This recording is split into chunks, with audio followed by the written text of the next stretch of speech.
అందరికీ నమస్కారం. Department of history, government degree college Manuguru. My name is doctor Salla Ramesh Babu. ఈరోజు మనం చోళుల గ్రామ పరిపాలన విధానం గురించి తెలుసుకుందాం. దక్షిణ భారతదేశ చరిత్రలో అత్యంత ప్రముఖమైన ఒక స్థానాన్ని వహించి స్థానిక స్వపరిపాలన వ్యవస్థకి ఆధునికమైన కాలంలో కూడా ఆదర్శనీయంగా నిలిచినటువంటి చోళుల యొక్క గ్రామ పరిపాలనా విధానం గురించి మనం మాట్లాడుకున్నట్లయితే, వీరు ఆదర్శనీయమైన స్థానిక పరిపాలనా వ్యవస్థని కట్టుదిట్టమైన పద్ధతిలో ఏర్పాటు చేసి ప్రజా సంక్షేమానికి కృషి చేయడం అటువంటిది జరిగింది. దక్షిణ భారతదేశ చరిత్రలో అత్యంత ప్రముఖ స్థానాన్ని ఆక్రమించినటువంటి ఒక చోళుల్లో మనకి అనేక మంది ప్రముఖమైన ఒక రాజులు పరిపాలించారు. దీంట్లో రాజరాజు కానీ, రాజేంద్ర వంటి చక్రవర్తులు కానీ ఈ వంశం మనకు అందించడం అటువంటి జరిగింది. ముఖ్యంగా చూసినట్లయితే చోళులు నిరంకుశమైన ఒక రాజరిక విధానాన్ని అనుసరించినప్పటికీ కూడా ప్రజారంజకమైన ఒక పరిపాలన అటువంటి దాన్ని అందించడంలో వీళ్ళు విజయవంతమయ్యారు అటువంటి ఒక అంశం మనం వీళ్ళ పరిపాలనా కాలాన్ని పరిశీలించినట్లయితే మనకు తెలుస్తుంది. ముఖ్యంగా చూసినట్లయితే దక్షిణ భారతదేశ సంస్కృతికి వీళ్ళ యొక్క సేవ అనేటువంటిది బలమైనటువంటి ఒక సేవ చేశారు అటువంటి ఒక అంశం కూడా మనకు అర్థమవుతుంది. అందుకనే ఆచార్య నీలకంఠ శాస్త్రి లాంటివి చరిత్రకారులు చెప్పినటువంటి ఒక అంశం మనం పరిశీలించినట్లయితే, బలమైన కేంద్ర ప్రభుత్వ వ్యవస్థ, సంపూర్ణమైన స్థానిక పరిపాలనా వ్యవస్థ, ఈ రెండిటి మధ్య సమన్వయం, సమతుల్యం సాధించినటువంటి ఒక ఘనత చోళులకి దక్కుతుంది అని ఆయన ప్రశంసించడం అంటే జరిగిందన్నమాట. చూడండి, ఇప్పటికి కూడా ఆధునికమైనటువంటి ఒక ప్రభుత్వాలలో జాతీయ ప్రభుత్వం ఉంటుంది, రాష్ట్రీయ కేంద్రీయ స్థానిక ప్రభుత్వాలు అనేటివి ఉంటాయి. ఈ రెండు రకాలైనటువంటి ఒక ప్రభుత్వాలు ఉన్నప్పటికీ కూడా ఈ రెండు రకాలైనటువంటి ఒక ప్రభుత్వాల మధ్య కూడా సమన్వయం చేయాల్సినటువంటి ఒక ఆవశ్యకత అటువంటిది ఏర్పడుతుంది. సమన్వయం చేసేటువంటి ఒక ఆవశ్యకత అటువంటిది ఇక్కడ మనకి అవసరం అటువంటిది ఉంటుంది అన్నట్టు. కాబట్టి రెండింటిని కూడా సమన్వయం చేయటంలో చాలా కీలకమైనటువంటి ఒక పాత్ర అటువంటి దాన్ని వీళ్ళు అనుసరించడం అటువంటిది మనకు కనపడుతుంది అన్నట్టు. ముఖ్యంగా చూసినట్లయితే ఈ చోళుల యొక్క స్థానిక పరిపాలనా విధానాన్ని కనుక పరిశీలించినట్లయితే, ఈ స్థానిక పరిపాలనా విధానంలో సమర్థవంతమైనటువంటి ఒక పరిపాలనా వ్యవస్థని వీళ్ళు ఏ రకంగా ఏర్పాటు చేశారు అటువంటి ఒక అంశం మనకి ఇక్కడ స్పష్టంగా కనిపిస్తోంది. అందుకనే నీలకంఠ శాస్త్రి లాంటి వ్యక్తులు బలమైనటువంటి ఒక స్థానిక పరిపాలనా వ్యవస్థకు సంబంధించిన ఒక అంశాలన్నింటినీ కూడా దీంట్లో వివరించడం అనేది మనకు కనిపిస్తుంది. వీళ్ళ యొక్క పరిపాలనా కాలం చూసినట్లయితే క్రీస్తకం 850 నుంచి 1270 వరకు కూడా ఈ యొక్క చోళుల యొక్క పరిపాలన అనేది భారతదేశంలో కొనసాగినట్లుగా మనం చెప్పవచ్చు అన్నట్టు. క్రీస్తకం 850 నుంచి 1270 వరకు కూడా మనకి ఈ యొక్క చోళుల యొక్క పరిపాలన అటువంటిది భారతదేశంలో కొనసాగింది అటువంటి ఒక అంశం మనం చెప్పవచ్చు అన్నట్టు. ఇక పరిపాలనా విధానానికి సంబంధించిన ఒక చూసినట్లయితే, చోళులు అనేటువంటి వాళ్ళు గొప్ప సామ్రాజ్య నిర్మాతలుగా, గొప్ప పరిపాలనా దక్షులుగా, నిరంతరం ప్రజల యొక్క శ్రేయస్సు కోసం, సౌభాగ్యం కోసం పటిష్టమైన ఒక పరిపాలనా విధానాన్ని ప్రవేశపెట్టినటువంటి ఒక వ్యక్తులు వీళ్ళు అన్నట్టు. వీరి పరిపాలనా వ్యవస్థలో ముఖ్యమైనటువంటిది స్థానిక స్వపరిపాలనా పద్ధతి.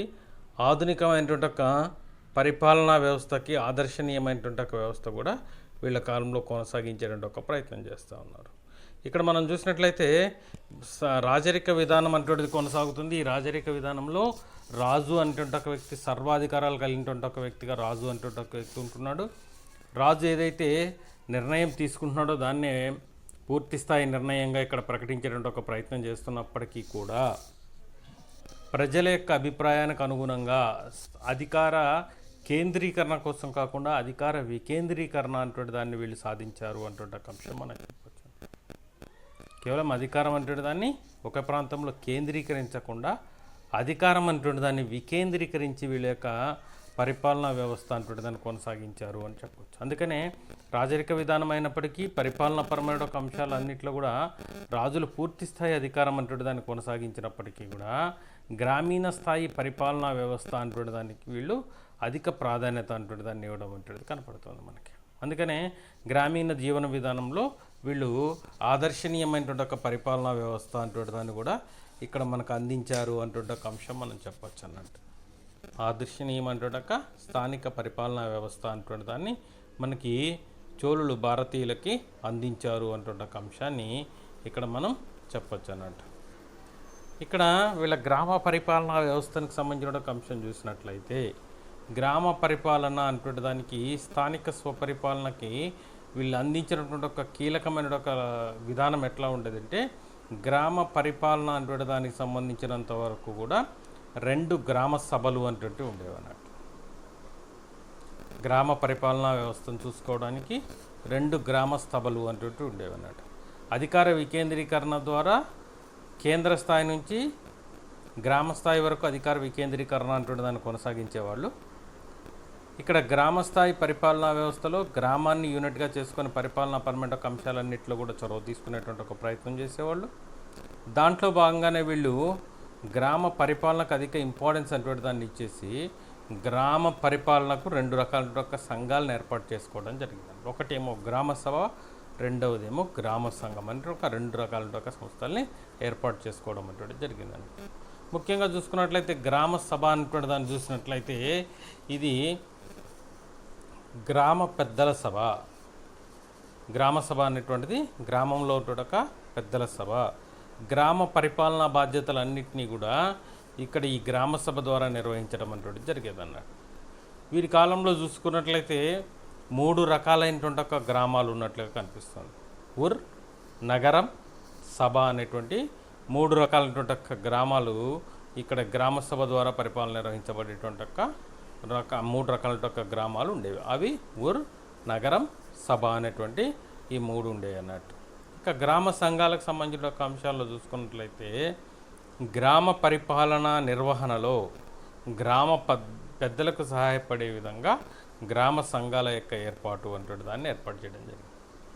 ఇక్కడ గ్రామ సంఘాల యొక్క ఏర్పాటు అనేటువంటిది చాలా కీలకమైనటువంటి ఒక అంశంగా మనం చెప్తున్నాం అన్నట్టు. గ్రామ సంఘాల యొక్క ఏర్పాటు అనేటువంటిది చాలా కీలకమైనటువంటి ఒక అంశంగా చెప్తున్నాం. ఎందుకంటే ఇక్కడ గ్రామ స్థాయి పరిపాలనా వ్యవస్థ అనేటువంటి దాంట్లో ఈ గ్రామ సంఘాలు అనేటివి చాలా కీలకంగా పనిచేయడం జరుగుతుంది. ఇక్కడ గ్రామ పరిపాలనా వ్యవస్థలో గ్రామ సంఘాలు అనేటివి ఇక్కడ చాలా కీలకంగా పనిచేయడం అనేటువంటిది కనపడుతుంది అన్నట్టు. ముఖ్యంగా చూసుకున్నట్లయితే ఇవి గ్రామ పరిపాలనా నిర్వహణలో గ్రామ సంఘాలు అనేటువంటివి అనేక రకాలుగా ఉపయోగపడుతూ మనకి గ్రామ పరిపాలనా వ్యవస్థ అనేటువంటిది పటిష్టంగా కొనసాగడానికి ఇవి సహకరిస్తున్నాయి అని చెప్పొచ్చు. ఏంటి ఇక్కడ ఈ గ్రామ పరిపాలనా వ్యవస్థలో మరి గ్రామ సంఘాల యొక్క ఏర్పాటు ఏ రకంగా ఉండేది అంటే ఒక అంశం చూసినట్లయితే ముఖ్యంగా గ్రామ ప్రజల చేత ప్రత్యక్షమైనటువంటి ఒక ఎన్నిక ద్వారా గ్రామ సంఘాల యొక్క సభ్యులని ఎన్నుకునేటువంటి ఒక ప్రయత్నం చేసేవాళ్ళు. ప్రత్యక్షమైనటువంటి ఒక ఎన్నిక ద్వారా గ్రామ సంఘాల యొక్క సభ్యుల్ని ఎన్నుకునేటువంటి ఒక ప్రయత్నం అటువంటి దాన్ని వీళ్ళు కొనసాగించేవారు. దీనికోసం అని చెప్పేసి అనేక రకాల ఒక నియమ నిబంధనలు అనేటువంటి పెట్టుకున్నారు. మొదట ఏం చేసేవారంటే ప్రతి గ్రామాన్ని కూడా 30 వార్డులుగా విభజించి 30 వార్డులందు కూడా ఎవరైతే గ్రామ సంఘానికి ఏదైతే ఈ సంఘంలో పనిచేయడానికి సిద్ధంగా ఉంటారో వాళ్ళకు సంబంధించినటువంటి ఒక లిస్ట్ అనేటువంటి దాన్ని తయారు చేసేవాళ్ళు. గ్రామ సంఘంకి సంబంధించినటువంటి ఒక లిస్ట్ అనేటువంటి దాన్ని తయారు చేశారు. దీంట్లో ఎవరైతే ఈ సంఘంలో పనిచేయడానికి సిద్ధంగా ఆసక్తిగా ఉంటారో వాళ్ళ లిస్ట్ అనేటువంటి దాన్ని తయారు చేసేవాళ్ళు. ఇట్లా లిస్ట్ తయారు చేయడానికి అవసరమైన ఒక వాటిలో వార్డు సభ్యుడిగా ఎవరైతే గ్రామాన్ని 30 విభాగాలుగా విభజించారో దాంట్లో ఒక్కొక్క వార్డు నుంచి ఒక్కొక్క సభ్యుని ఎన్నుకునేటప్పుడు వార్డు సభ్యుడిగా పోటీ చేయాలి అనుకున్నటువంటి ఒక వ్యక్తికి కొన్ని రకాల అర్హతలు అనేటువంటి వాటిని కూడా ఇక్కడ నిర్దేశించడం అటువంటి జరిగిందన్నమాట. ఈ అర్హతలు చూసినట్లయితే వార్డు సభ్యుడిగా గ్రామ పరిపాలనా వ్యవస్థలో కీలకంగా పనిచేయాలి అనుకునేటువంటి ఒక వ్యక్తి ఏ రకమైనటువంటి ఒక అర్హతలు కలిగి ఉండాలి అనేటువంటి ఒక అంశాన్ని ఇక్కడ చూపించేటువంటి ఒక ప్రయత్నం అంటే దాన్ని చేస్తున్నారు. మొదట వార్డు సభ్యుడికి ఉండేటువంటి ఒక అర్హతలు ఏంటి అనేటువంటి ఒక అంశం చూస్తే, పోటీ చేసేటువంటి ఒక సభ్యుడు 35 నుంచి 70 సంవత్సరాల వయసు కలిగినటువంటి ఒక వ్యక్తి ఉండాలి. వార్డు సభ్యులుగా ఉండాల్సిన ఒక అర్హతల్లో చూస్తే పోటీ చేసేటువంటి ఒక సభ్యుడు 35 నుంచి 70 సంవత్సరాల వయసు కలిగి ఉండాలి. అది మొదటి అర్హత. గ్రామంలో తాను పోటీ చేసేటువంటి ఒక గ్రామం ఏదైతుందో ఆ గ్రామంలో సొంత గృహాన్ని ఒకటి కలిగి ఉండాలి, సొంత ఇల్లు కలిగి ఉండాలి, మరియు 1.5 ఎకరాల వ్యవసాయ భూమి కలిగి ఉండాలి. ముఖ్యంగా 1.5 ఎకరాల వ్యవసాయ భూమి అనేటువంటి దాన్ని కూడా వీళ్ళు ఇక్కడ కలిగి ఉండాలి. వ్యవసాయ భూమి కూడా అంటే వ్యవసాయదారుడై ఉండాలి, గ్రామ సంఘంలో పనిచేయాలి అనుకున్నటువంటి ఒక వ్యక్తి. ఇతను కనీసం 1.5 ఎకరాల భూమి అనేటువంటిది కలిగి ఉండాలి.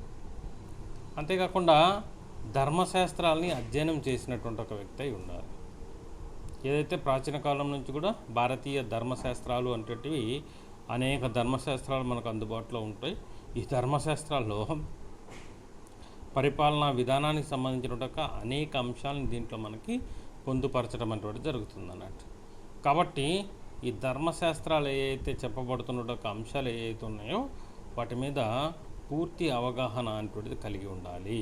అట్లా అయితేనే ధర్మశాస్త్ర అనుగుణంగా కొనసాగేటువంటి ఒక పరిపాలనలో మనం ఏదైనా సాధించడానికి అవకాశం ఉంటుంది అనేటువంటి ఒక ఉద్దేశంతో ఈ రకమైన ఒక అర్హతను కూడా వీళ్ళు పెట్టడం అనేటువంటిది జరిగింది అన్నట్టు. ఇంకా సంపూర్ణమైన ఒక ఆరోగ్యవంతుడై ఉండాలి, సంపూర్ణమైనటువంటి ఒక ఆరోగ్యవంతుడై ఉండాలి. ఆరోగ్యవంతుడిగా లేనటువంటి ఒక వ్యక్తి ఇక్కడ వార్డు సభ్యుడిగా పోటీ చేయడానికి అనర్హుడు. ముఖ్యంగా చూస్తే మనం గ్రామాన్ని 30 వార్డులుగా డివైడ్ చేస్తున్నారు.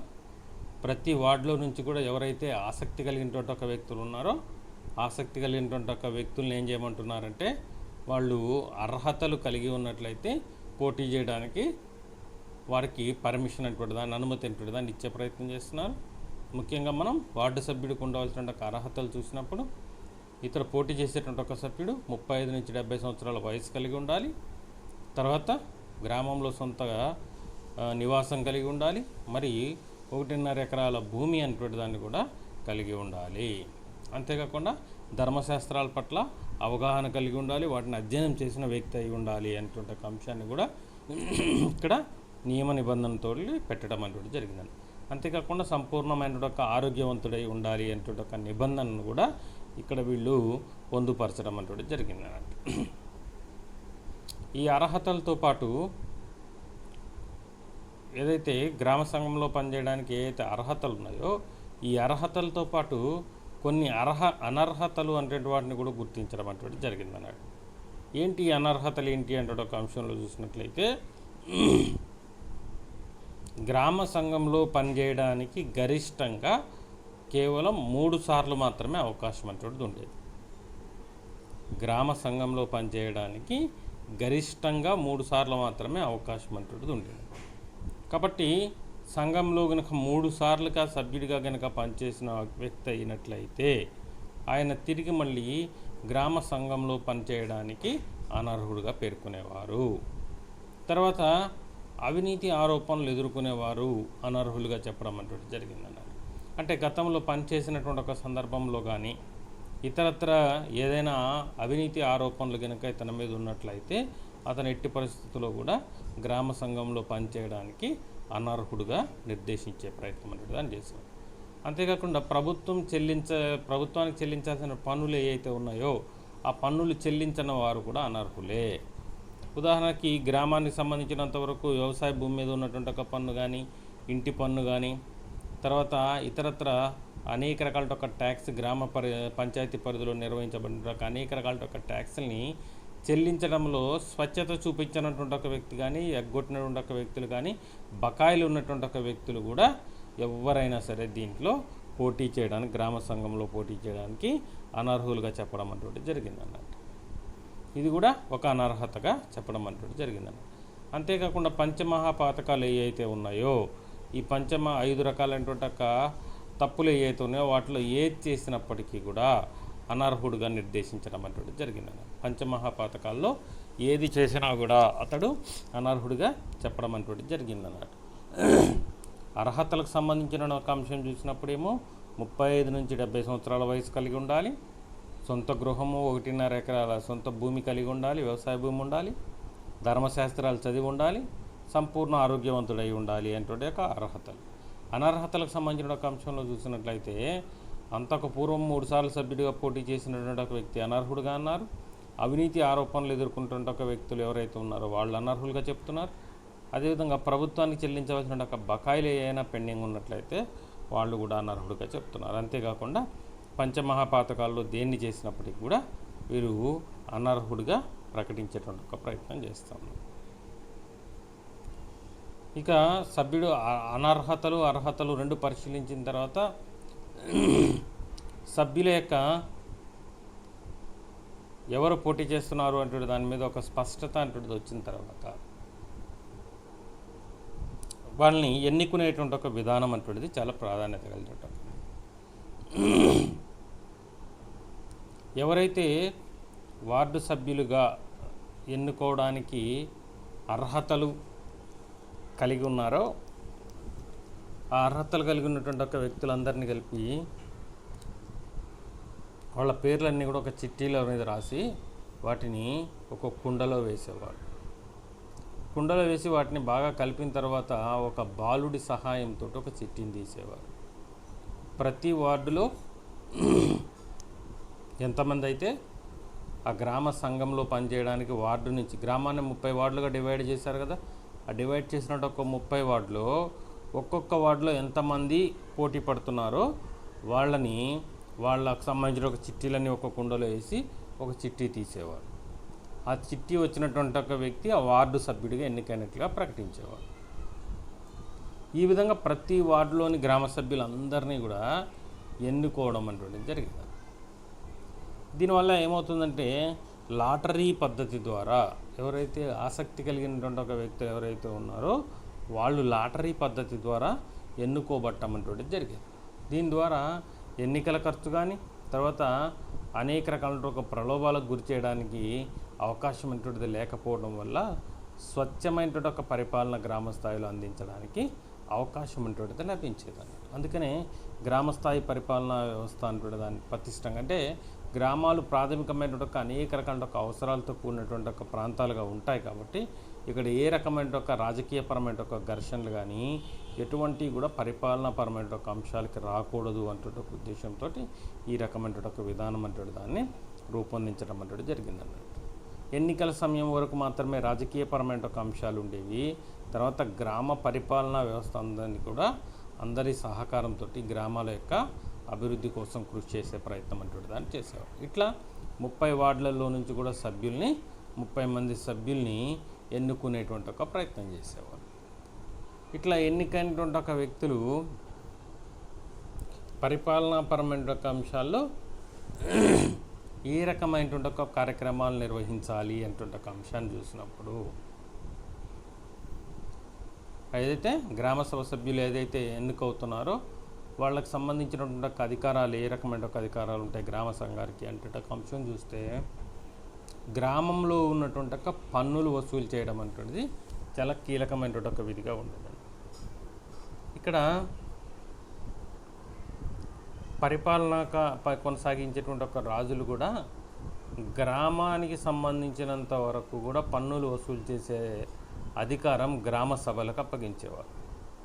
వీరేంటంటే స్థానిక అవసరాలకు అవసరమైన ఒక కొంత ధనాన్ని వెచ్చించుకొని మిగిలిన ధనాన్ని రాజ ఖజానాకి జమ చేయాల్సి ఉండేది అన్నట్టు. రాజుకు చెల్లించవలసిన ఒక వివిధ రకాల ఒక పన్నులు ఏవైతే ఉన్నాయో ఆ వివిధ రకాల ఒక పన్నుల్ని ఈ గ్రామ సభలు అనేటివి ఏం చేసేవంటే గ్రామ అవసరాలకు కొంత ధనాన్ని తీసుకొని మిగిలిన ధనాన్ని రాజ ఖజానాకి అప్పగించడం అటువంటిది జరిగింది అన్నట్టు. పన్నులు వసూలు చేసేటువంటి ఒక విధానంలో చూసుకున్నప్పుడు పన్ను వసూలు చేసే విధానంలో చాలా కఠినమైనటువంటి ఒక విధానాన్ని అనుసరించే ప్రయత్నం చేసేవాళ్ళు. ఎందుకనంటే పన్నులు నిర్ణయించేటప్పుడు రాజరికపరమైన ఒక విధానం కొనసాగినప్పటికీ కూడా చోళుల యొక్క విధానం ఎట్లా ఉండేదంటే పన్నులు విధించేటప్పుడు కొంత ఉదారంగా వ్యవహరించాలి. పన్నులు విధించేటప్పుడు కొంత ఉదారంగా వ్యవహరించాలి, కానీ వసూలు చేసేటప్పుడు కఠినంగా వ్యవహరించాలి.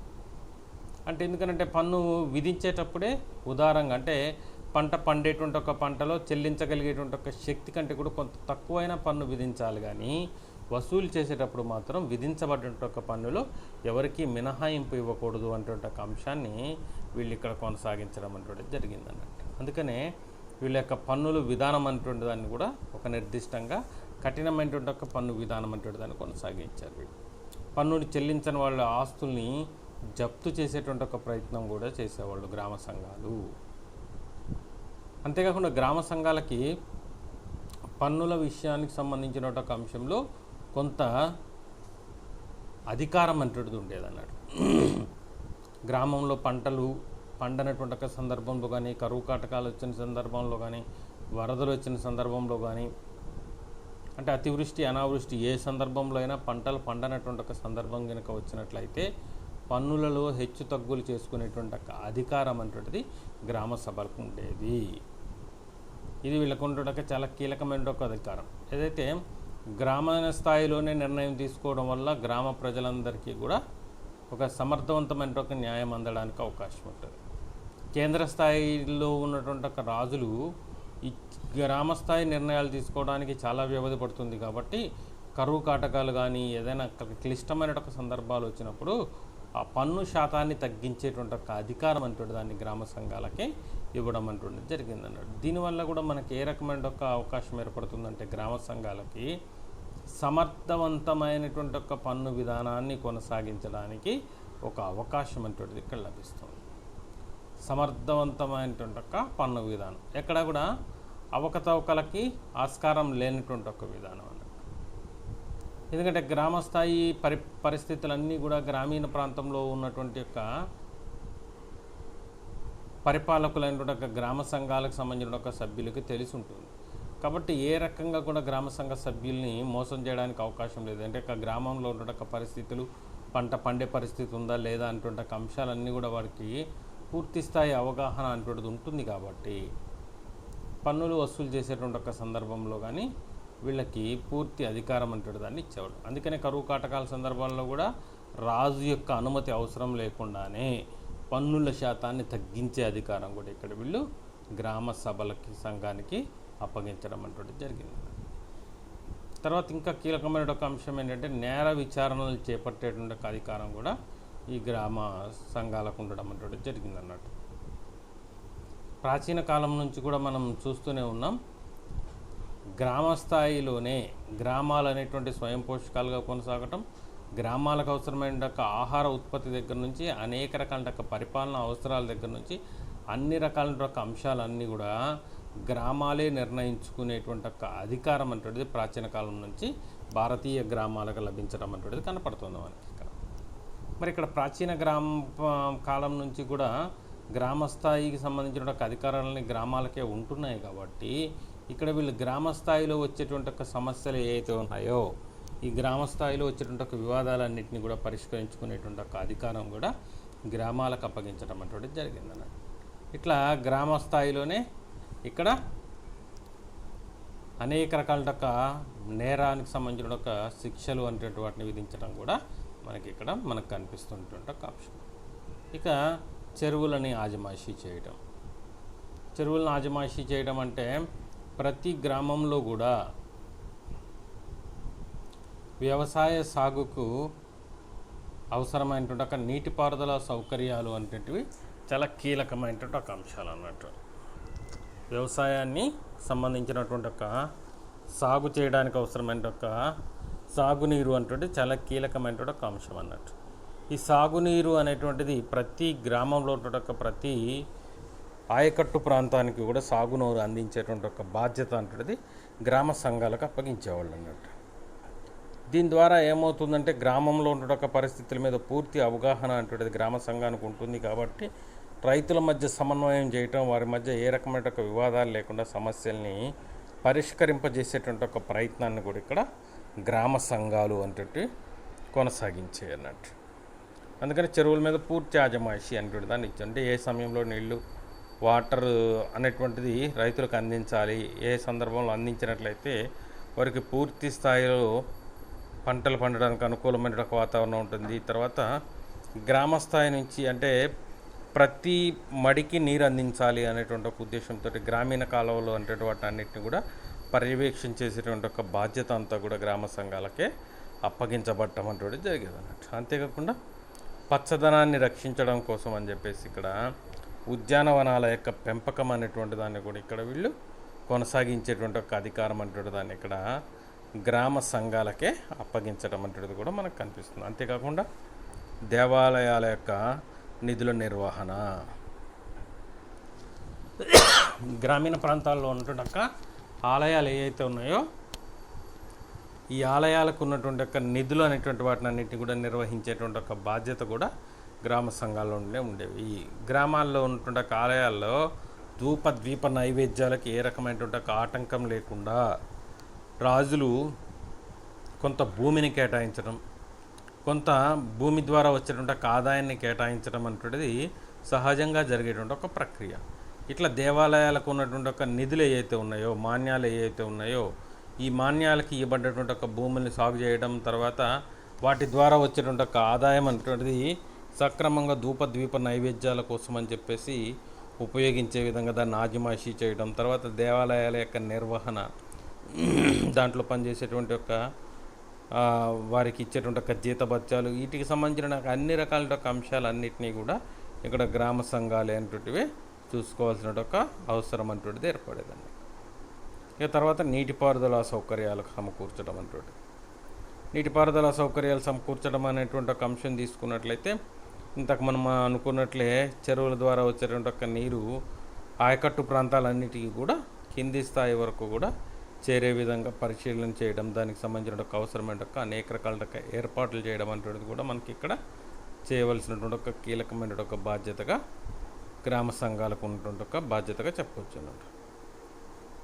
ఇక బంగారు నాణ్యాలని తనిఖీ చేయడం, నాణ్యాలు ఆర్థికపరమైన ఒక అంశాల్లో ఈ నాణ్యాల యొక్క తనిఖీ అనేటువంటి దాన్ని చేయడం, సమృద్ధి సక్రమంగా ఈ యొక్క నాణ్యాల యొక్క ఉపయోగం కూడా సక్రమంగా కొనసాగించే విధంగా వీళ్ళు చేపట్టడం అంటున్నది మనకి ఇక్కడ కనపడేటువంటి ఒక అంశం అన్నట్టు.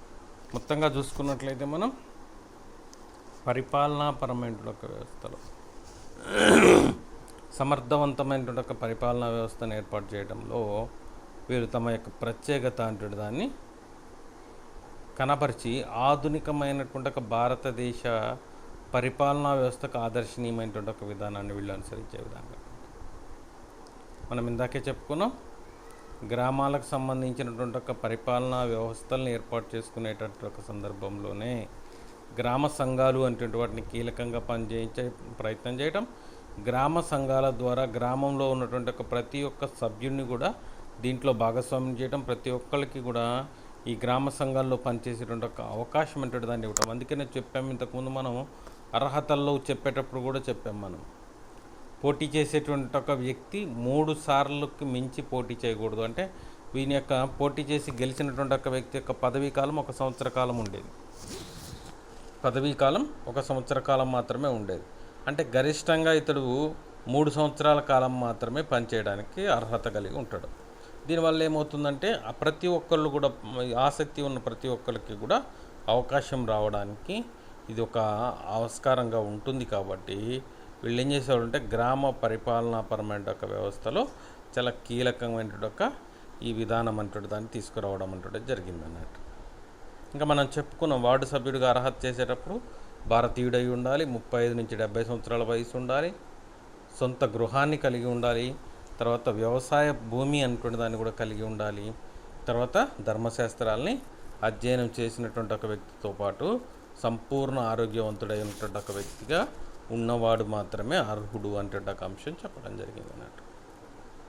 అంతేకాకుండా మనం అనర్హతలు అనేటువంటి ఒక అంశంలో చెప్పినప్పుడు గతంలో 3 సార్లు సభ్యుడిగా పనిచేసిన వ్యక్తి అనర్హుడు అన్నాం. అవినీతి ఆరోపణలు ఉన్నటువంటి ఒక వ్యక్తులు కానీ మళ్ళీ తిరిగి సభ్యుడిగా పోటీ చేయడానికి అనర్హుడని, గతంలో పనిచేసిన సందర్భంలో కూడా సక్రమంగా లెక్కలు అప్పచెప్పినటువంటి ఒక వ్యక్తి, గ్రామ సంఘానికి లెక్కలు అప్పచెప్పినటువంటి ఒక వ్యక్తులు కూడా దీనికి అనర్హులుగా చెప్పడం అంటే జరిగింది అన్నట్టు. అవినీతి ఆరోపణలు ఎదుర్కొన్నటువంటి ఒక వ్యక్తులు ఎట్టి పరిస్థితుల్లో కూడా గ్రామ సంఘానికి తిరిగి సభ్యుడిగా ఎన్నికవడానికి అవకాశం అటువంటిది లేదు. ప్రభుత్వానికి చెల్లించవలసినటువంటి ఒక పన్నులు ఏవైతే ఉన్నాయో ఆ పన్నులను పూర్తి స్థాయిలో చెల్లించినటువంటి ఒక వ్యక్తి మాత్రమే అర్హుడిగా చెప్పేటువంటి ఒక ప్రయత్నం చేస్తూ ఉన్నాం. లేకపోతే అతన్ని కూడా అనర్హుడిగా చెప్పేటువంటి ఒక ప్రయత్నం. అంతేకాకుండా పంచమహాపాతకాల్లో దేన్ని చేసినప్పటికీ కూడా అనర్హుడిగానే నిర్దేశించడం అంటే జరిగిందని. అంటే ఇంతకుముందు మనం చెప్పుకున్న పంచమహాపాతకాలు అనేటువంటి అయితే ధర్మశాస్త్రాల ప్రకారం పంచమహాపాతకాలు అనేటువంటివి ఏవైతే ఉన్నాయనుకుంటున్నామో, ఈ పంచమహాపాతకాలు చేసినటువంటి ఒక వ్యక్తులు ఎవరైనా సరే దీనికి గ్రామ సంఘంలో పనిచేయడానికి అర్హులు కాదు అంటే ఒక అంశం కూడా ఇక్కడ చెప్పడం అంటే జరిగింది అన్నట్టు. ఈ రకంగా గ్రామ సంఘంలో పనిచేసేటువంటి ఒక వ్యక్తులు అర్హతలు, అనర్హతలు అనేటువంటి ఒక 2 రకాలైన ఒక అంశాలను కూడా ఇక్కడ నిర్దేశించి చెప్పడం అనేటువంటిది కూడా మనకు కనపడుతున్నటువంటి ఒక అంశం అన్నట్టు. ఈ రకంగా అర్హతలు కలిగినటువంటి ఒక వ్యక్తులు, అనర్హతలు లేనటువంటి ఒక వ్యక్తులు గ్రామ సంఘంలో పనిచేయడానికి ఇక్కడ ఎన్నుకునేటువంటి ఒక విధానం కూడా చెప్పాము మనం. ఏంటంటే ఎవరైతే ఆసక్తి కలిగి ఉన్నటువంటి ఒక వ్యక్తులు ఉన్నారో వాళ్ళకి సంబంధించిన ఒక పేర్లన్నింటినీ కూడా ఒక కుండలో వేయటం, దాన్ని లాటరీ పద్ధతి ద్వారా తీసి వారిని ఆ సంవత్సరానికి సభ్యులుగా ఎన్నుకునేటువంటి ఒక విధానం అంటే దాన్ని తీసుకురావడం అంటే జరిగిందండి. ఇట్లా ఎన్నుకునేటువంటి ఒక వ్యక్తులు ఏ రకమైనటువంటి ఒక రాజకీయపరమైనటువంటి ఒక ఘర్షణ వాతావరణం అంటేది గ్రామాల్లో లేకుండా కేవలం ఎన్నిక విధానాన్ని లాటరీ పద్ధతికి పరిమితం చేయడం అంటే జరిగిందన్నట్టు. ఎన్నుకునేటప్పుడే ఎన్నిక విధానంలోకి తీసుకొచ్చేటప్పుడే అర్హుడా అనర్హుడా అంటే ఒక అంశాన్ని నిర్దేశంగా కొట్టుకోవడం, తర్వాత అర్హుడు అంటే కలిగినటువంటి ఒక వ్యక్తుల్లోనే అర్హత కలిగినటువంటి ఒక వ్యక్తుల్నే సమర్థవంతమైనటువంటి ఒక వ్యక్తుల్ని పోటీ చేయడానికి అవకాశం కలిగించటం, దాని ద్వారా లాటరీ పద్ధతి ద్వారా ఎన్నుకునేటువంటి ఒక విధానానికి ప్రాధాన్యత ఇవ్వటం వల్ల ఎటువంటి ఆటంకాలు అంటేటివి లేకుండా వీరి ఎన్నిక విధానం అంటే దాన్ని కొనసాగించేటువంటి ఒక ప్రయత్నం అంటే దాన్ని చేయడం జరిగింది. దీనివల్ల కూడా ఏమవుతుందంటే సమర్థవంతమైనటువంటి ఒక వ్యవస్థ అంటేది ఇక్కడ తీసుకురావడానికి ఆస్కారం అంటేది ఏర్పడుతుంది అన్నట్టు. ఇట్లా ఎన్నికైనటువంటి ఒక వ్యక్తులకి అనేక రకాలైన అధికారాలు మనకి ఇక్కడ అవకాశం ఉంది అని చెప్పడం జరిగింది అన్నట్టు.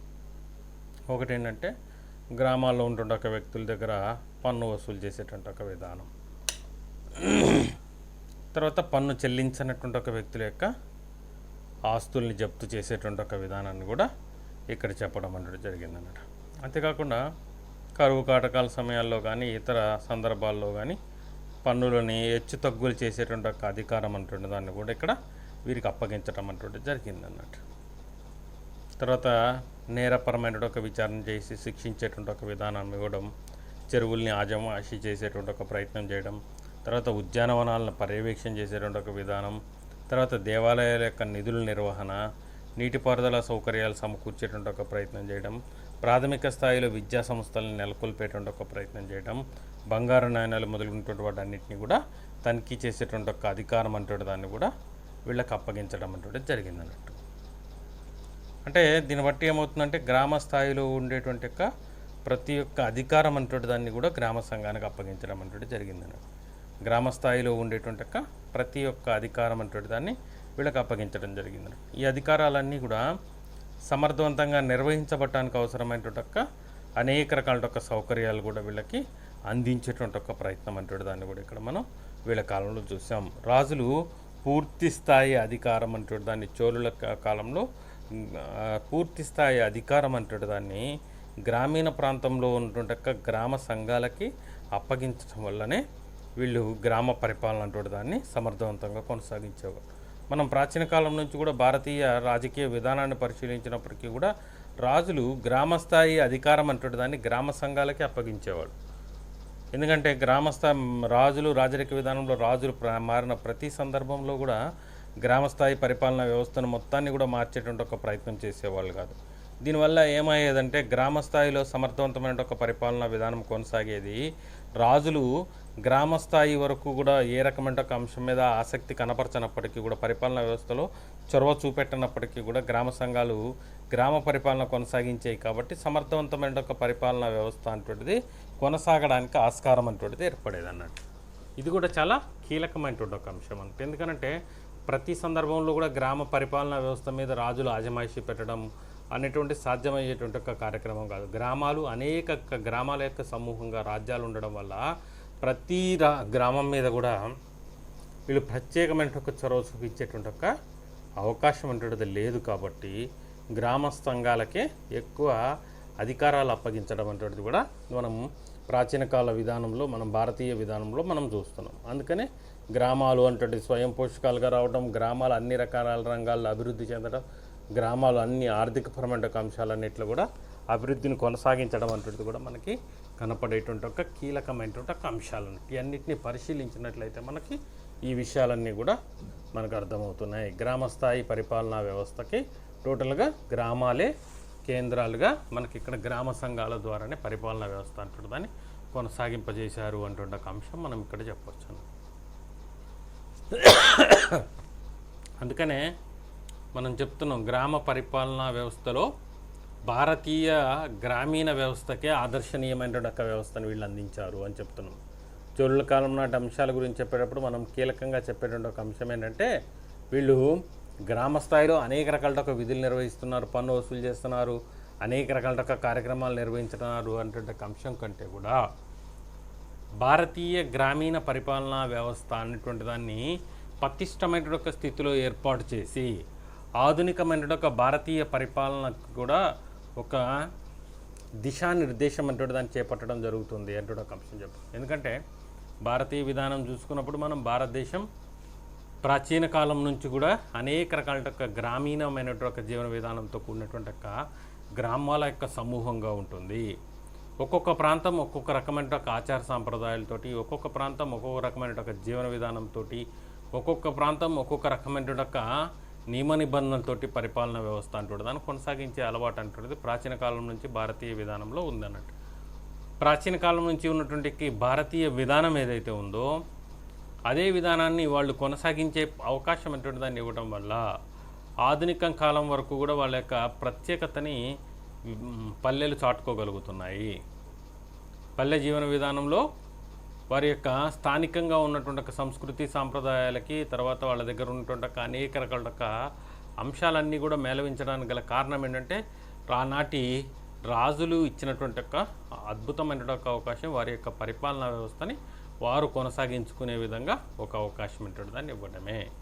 దానివల్లనే మనం ఆధునికమైన ఒక జీవన కాలంలో కూడా మనం వీరి యొక్క పల్లెల యొక్క ప్రత్యేకత అనేటువంటి దాన్ని మనం పల్లెల యొక్క ప్రత్యేక సంస్కృతి అంటే దాన్ని, పల్లెల యొక్క ప్రత్యేకమైన ఒక జీవన విధానం అంటే దాన్ని మనం చూడగలుగుతున్నాం అంటే ఒక అంశం చెప్పవచ్చు అన్నట్టు.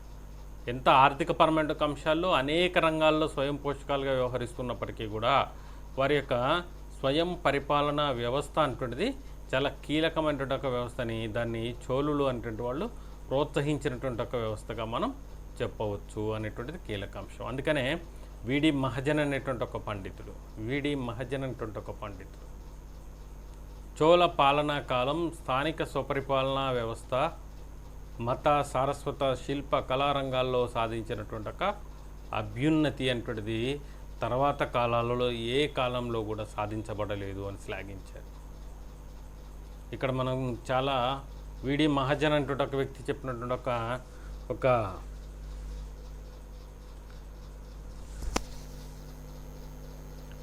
అంశాన్ని చూసినట్లయితే, చోళ పరిపాలనా కాలం స్థానిక పరిపాలనా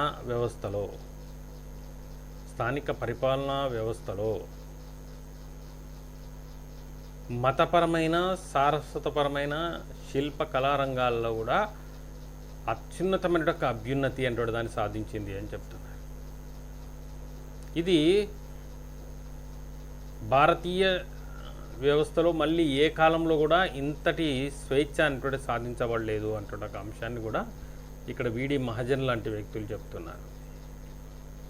అంటే అంతటి చొరవ అనేటువంటి దాన్ని ఇక్కడ ఈయన కనబరిచారని, ఇంతటి ఈ చొరవతోటి వీడి మహాజన్ చెప్పేటువంటి ఒక అంశం చోళుల కాలంలో ఇంతటి చొరవ, ఇంతటి సారస్వత కళారంగాల్లో అభివృద్ధి చెందడానికి అవసరమైన ఒక స్వేచ్ఛ అనేటువంటిది వాళ్ళకి లభించింది కాబట్టే అన్ని రంగాల్లో కూడా వాళ్ళు అభివృద్ధి చెందడానికి అవకాశం అనేటువంటిది వచ్చింది. అందుకనే భారతీయ వ్యవస్థలో చూసుకున్నట్లయితే వీళ్ళు అత్యంత ప్రముఖమైనటువంటి ఒక స్థానాన్ని పొందారు అనేటువంటి ఒక అంశం చెప్తున్నాం మనం. ఎందుకనంటే స్థానిక పరిపాలన అంటే తమ చేతిలోనే ఉంది కాబట్టి స్థానికంగా ఏ రకమైనటువంటి ఒక ఆటంకాలు పరిపాలనలో లేకుండా చూసుకోగలుగుతున్నారు వీళ్ళు.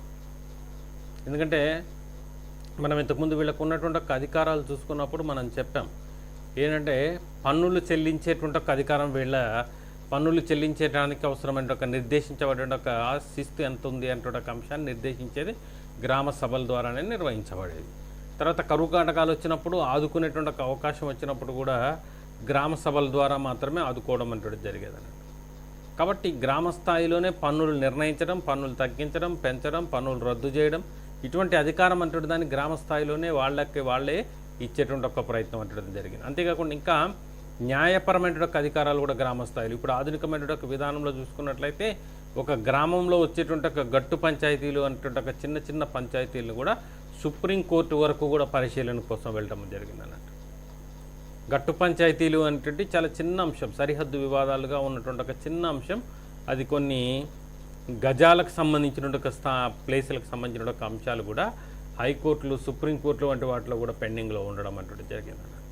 అంటే ఇంత చిన్న వివాదాన్ని కూడా వాళ్ళు ఏ రకమైన ఒక ప్రయత్నం చేస్తున్నారంటే రాష్ట్ర ఉన్నత న్యాయస్థానంలో, దేశ ఉన్నత న్యాయస్థానంలో కూడా పరిశీలించేటువంటి ఒక ప్రయత్నం చేస్తాం. దీనివల్ల ఏమవుతుందంటే రైతులు అత్యంత విలువైనటువంటి ఒక కాలాన్ని నష్టపోతారు, మానసికపరమైన ఒక ఆరోగ్యాన్ని కోల్పోతారు, అత్యంత అన్నిటికంటే కీలకమైనటువంటి ఒక ఆర్థిక వనరులను లాస్ అవ్వడం అంటే జరుగుతుంది.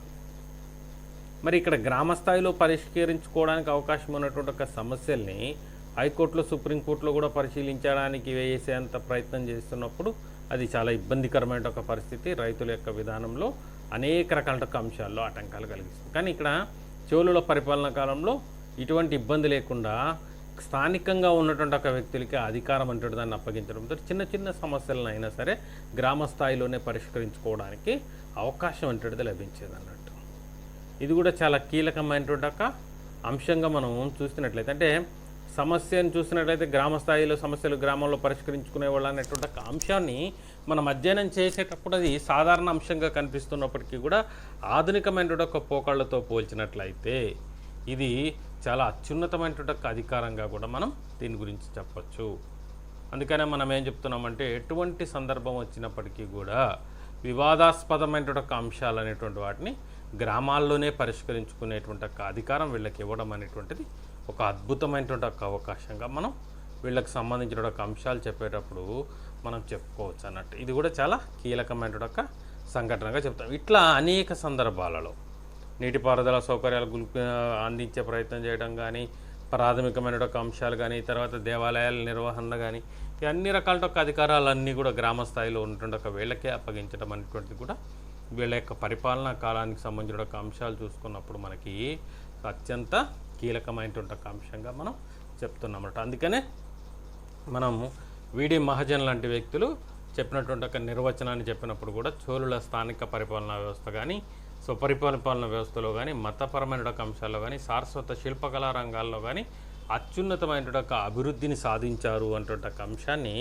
చెప్పడంలో ఇది చాలా కీలకమైనటువంటి ఒక అంశంగా మనం చెప్తాం. ఇది టోటల్గా చోళుల యొక్క గ్రామ పరిపాలనా విధానం అంటేది ఏ రకమైన ఒక ప్రాధాన్యత కలిగినటువంటి ఒక విధానం ఉంది, చోళుల యొక్క గ్రామ పరిపాలనా వ్యవస్థ అంటేది ఎట్లా ఉంది అంటే ఒక అంశాన్ని మనం పరిశీలించడానికి చాలా కీలకమైనటువంటి ఒక అంశంగా చెప్పచ్చు. దీన్ని మనం అధ్యయనం చేసినప్పుడు కూడా మనం అనేక రకాల అంశాలను కూడా మనం ఇక్కడ ఏం చెప్పుకుంటున్నామంటే వీళ్ళ యొక్క గ్రామ పరిపాలనా వ్యవస్థ అంటున్నది సమర్థవంతమైనటువంటి ఒక పరిపాలనా వ్యవస్థని వీళ్ళు కొనసాగించారని, ఈ సమర్థవంతమైన ఒక పరిపాలనా వ్యవస్థ ద్వారానే వీళ్ళు అనేక రకాల ఒక అంశాలన్నింటినీ కూడా సాధించడం జరిగింది అంటూ ఒక అంశం చెప్పుకున్నాం. కుటీర పరిశ్రమల అభివృద్ధికి సంబంధించి కానీ, గ్రామ సంఘాలకు సంబంధించిన గ్రామ పరిపాలనా వ్యవస్థలు కానీ, గ్రామంలో ఉండేట అనేక రకాలైన వనరులను ఉపయోగించుకోవడంలో కానీ, గ్రామంలో లభించేటువంటి వ్యవసాయ ఉత్పత్తులు మార్కెటింగ్లు చేసుకోవడంలో కానీ, గ్రామ పరిపాలనా వ్యవస్థలో అనేక రకాల కీలకమైన నిర్ణయాలు తీసుకోవడంలో కానీ మనకి ఇక్కడ చోళులు అనేటువంటి వాళ్ళకి అత్యంత కీలకమైనటువంటి అవకాశం అనేటువంటిది లభించింది. కాబట్టే వాళ్ళు అన్ని రకాల విజయాలు నమోదు చేయగలిగారు అటువంటి అంశం మనం ఈ సందర్భంగా గుర్తు చేసుకుంటే, ఆధునికమైనటువంటి భారతీయ జీవన విధానంలో కీలకంగా మారినటువంటి గ్రామీణ జీవన విధానానికి చోళుల యొక్క గ్రామ పరిపాలనా విధానం అంటున్నది ఆదర్శనీయంగా నిలిచింది అని చెప్పడంలో మాత్రం ఇది ఏమాత్రం కూడా అతిశయోక్తి కాదు అంటున్న అంశం మనం పరిశీలించవచ్చు. Thank you doctor Salla Ramesh Babu. Thank you.